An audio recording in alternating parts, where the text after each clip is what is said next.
Parents का बच्चों के साथ बैठना, उनके साथ बातचीत करना बहुत इंपॉर्टेंट है।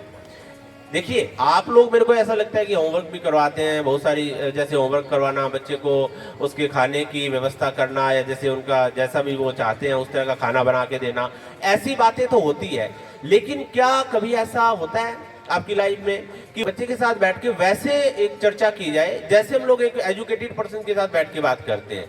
जैसे आप अपने किसी मित्र के साथ बैठ के बात करते हैं किसी विषय पे, कोई वीआईपी पर्सन होता है आपके साथ, उनके साथ बातचीत करते हैं, इस तरह से अगर हम लोग बच्चों के साथ चर्चा करें तो मैं ये कहता हूं कि उस बच्चे के चांस ये रहेंगे, एक तो वो बहुत ही उपलब्धिवान बनेगा, और दूसरी बात है कि संस्कारित बनेगा, और एक जो तीसरी बात सबसे इंपॉर्टेंट है कि उसकी जो एक दिव्यता है मानसिक रूप से, वो बड़ी खिलेगी।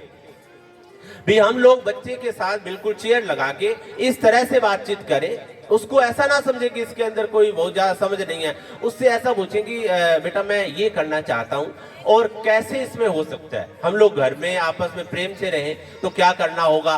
तो वो बच्चा 1 2 3 दिन तो आपके साथ शायद बात अच्छे से नहीं करेगा, लेकिन उसको धीरे धीरे फेथ होने लगेगा कि मेरे भी विचारों की वैल्यू है, चाहे वो 6 वर्ष का है, 7 वर्ष का है। ये 6 से 10 तक की जो आयु के बच्चे हैं, ये सबसे ज्यादा जो है ऐसे विचार हमें देते हैं और ऐसी सुंदर बातें करते हैं। मे बी आप पेरेंट्स ने ऐसी बातें की होगी बच्चों के साथ, लेकिन उसको एक चर्चा का हिस्सा बनाएं।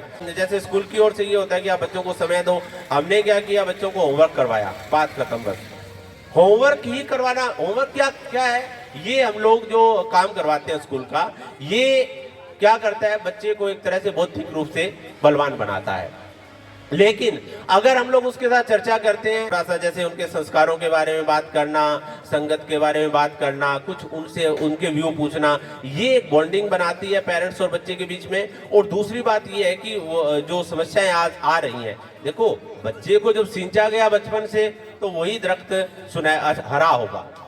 तो ये है कि जब बचपन से उसको सींचा जाता है तो ये बहुत कम चांस रहते हैं कि आज बच्चों के अंदर जो अपराधीकरण की प्रवृत्ति है, नशे की है, बच्चे भटक रहे हैं। अच्छे पेरेंट्स के बच्चे, संस्कारी पेरेंट्स के बच्चे भी भटक रहे हैं, क्योंकि कहीं ना कहीं हम लोगों को जो एजुकेशन तो देते हैं, लेकिन संस्कार देने में हम लोग कहीं ना कहीं चूक जाते हैं। आज आपने सोशल मीडिया पे एक बहुत बड़ी प्रॉब्लम देखी होगी, किसी ने कुछ ऐसे गलत शब्द बोल दिए किसी शो में, तो पूरा हिंदुस्तान के अंदर तू तू होने लगी। कारण क्या था, कि उन लोगों ने एजुकेशन तो ली, पढ़ाई तो उन्होंने की, लेकिन उनको पेरेंट्स ने संस्कार नहीं दिए कि मर्यादाएं होती है जीवन में। हमारे कुछ ऐसे विचार होते हैं कि खुद के साथ जीना सीख ले, जिंदगी आसान हो जाएगी, विश्वास भरी एक आवाज तो दे, कायनात तुझ पे कुर्बान हो जाएगी। खुद के साथ जीना नहीं सीखा कभी, ठीक है, उम्र के बहाव के साथ छोटी सी कामयाबी मिली, उसके बल पर लोगों ने लाइक किया, उल्टा सीधा बोलना, उसी को कॉमेडी बना दिया। तो वो चीज कहीं ना कहीं आज की दूसरे यूथ को भटकाने वाली थी, और पूरा वो एक बहुत ऊंचाई से गिरे हैं वो लोग। ऐसा ना हो कि आने वाली नई पीढ़ी के, जो हमारी नई पीढ़ी है उसके साथ ऐसा हो। तो इसलिए बच्चों को जो है एजुकेशन के साथ साथ, लोग ये कहते हैं कि पढ़े लिखे लोग ज्यादा समझदार होते हैं, तो पढ़े लिखे ज्यादा समझदार होते हैं तो गलतियां भी पढ़े लिखे लोग करते हैं, क्योंकि पढ़ाई अलग चीज है, बौद्धिक रूप से उपलब्धिवान बनना एक अलग बात है, एक इंसान बनना अलग बात है, इंसानियत की अलग स्टडी है। ऐसा कभी नहीं हो सकता। हाँ, पढ़े लिखे लोगों को इतना फायदा है कि वो अच्छी पुस्तकें पढ़ सकते हैं, इंग्लिश में भी पढ़ सकते हैं, हिंदी में पढ़ सकते हैं, अच्छी चीजें सर्च कर सकते हैं, ये फायदा है। लेकिन ऐसा कभी नहीं हो सकता कि एक बहुत अच्छा पढ़ा लिखा इंसान, एक पढ़ा लिखा व्यक्ति अच्छा इंसान हो, या एक अच्छा इंसान बहुत अच्छा पढ़ा लिखा हो। लेकिन ये दोनों चीजें मिल जाए तो बहुत बड़ा लाभ हो सकता है। इसलिए एजुकेशन ऐसी होनी चाहिए, पूर्ण समर्पण के बिना दीक्षा नहीं होती, विनम्रता के अभाव में भिक्षा नहीं होती। पूर्ण समर्पण के बिना दीक्षा नहीं होती, विनम्रता के अभाव में भिक्षा नहीं होती। शिक्षा वह है जो जीवन और चरित्र का गठन करे, तथ्यों के संकलन से कभी शिक्षा नहीं होती। शिक्षा हम लोगों को कामयाबी देती है, अच्छा पद मिल गया, हमने बिजनेस किया, प्रतिष्ठित बन गए, लेकिन संस्कार अलग चीज है, उसके लिए करना होगा हमें, और मिलकर ऐसे प्रयास करने होंगे।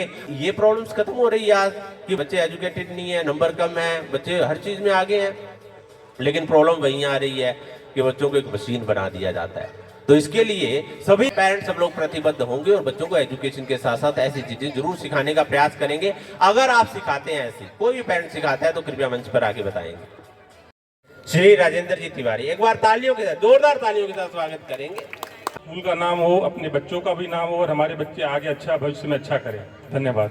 तालियों के साथ स्वागत करेंगे। और श्री राजेंद्र जी तिवारी, इन्होंने देखिए जैसे बात बताई कि हमें बच्चों को संस्कारित करना है, बहुत इंपॉर्टेंट है। और एक इन्होंने बताया कि मैं पहली बार बोल रहा हूँ मंच पे, इसके लिए तो तालियां होनी चाहिए। मैंने आपको एक बात कही थी कि देखिए आप एजुकेटेड लोग हो, सफल लोग हो, तो जब आप मंच पे आते हो, आप जिंदगी के आपके तजुर्बे हैं। आपने एक युवा अवस्था से एक बहुत अच्छी शुरुआत की, मेहनत करके आप यहाँ तक पहुंचे। तो अब क्या होता है कि लाइफ के तजुर्बे होते हैं, बहुत सारी स्टडी की होती है, विचार होते हैं अपने अपने। अब इन्होंने जो बोला, ऐसा लगा हमें कि ये पहली बार बोल रहे हैं। बिल्कुल स्मूथली इन्होंने बोला, हर विचार बिल्कुल क्लैरिटी के साथ बोला। कोई बात इन्होंने ऐसी नहीं छोड़ी पीछे कि कोई बात बची हो स्कूल के विषय में, बच्चों के विषय में। इवन ये बताया कि नामी गिरामी संस्था वही होती है जो पेरेंट्स के दिलों में होती है। एक बार तालियों के साथ स्वागत करेंगे। ये कि सपने उनके सच होते हैं जिनके सपनों में जान होती है। सपने उनके सच होते हैं जिनके सपनों में जान होती है। पंखों से कुछ नहीं होता, हौसलों से उड़ान होती है। तो अभी किस पेरेंट्स की बारी है, वो कृपया मंच पर आ जाएंगे।